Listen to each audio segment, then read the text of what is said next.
New figures out this week showing barely any improvement on the jobs front. The national unemployment rate in October sitting at 9%.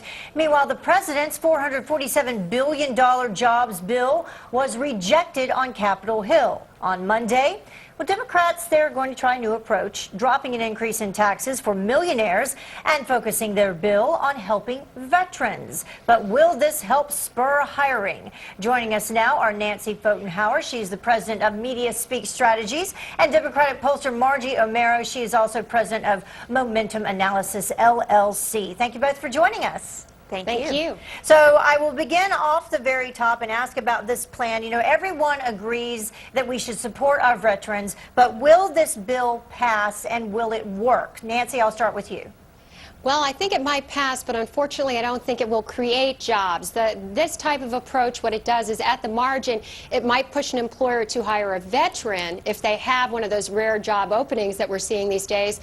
But it's not going to create an additional job opening. So I don't think it does anything to change the very anemic job forecast that we're seeing. Remember, the Fed lowered what we're seeing right now just last week, lowered their projections even further. So I'm afraid this might be good for veterans, but not good for job creation. So I think we just have to be clear-eyed about what the legislation will and will not accomplish. And what do you think, Margie? Well, I think it's interesting to see all the different kinds of bills that Republicans are consistently oppose and see if this is one that they'll support. They have been on the opposite side of where voters are consistently, whether even a majority of Republican voters want to see people who earn over $250,000 a year pay a little more in taxes. Some of these bills that have been discussed in Congress are actually talking about revenue for people over $1 million, and Republicans still reject that. So it'll be interesting to see on Monday whether Republicans are going to go along with the will of the people. And Nancy, I would toss this back to you. Is this more of a public relations type ploy by Democrats, do you think? And they're kind of trying to nail down Republicans and say, look, we're going to make you really look bad if you're not supporting veterans. Well, you know what? This is just ridiculous. It's a veterans policy. It is not a jobs policy. The Republicans in the Senate have done the right thing to fight this most recent, ridiculous, almost $500 billion throwaway more taxpayer money under the guise of jobs bill that Obama's doing this time, because we've already spent $1 trillion and it hasn't created any job. We've lost 3 million jobs.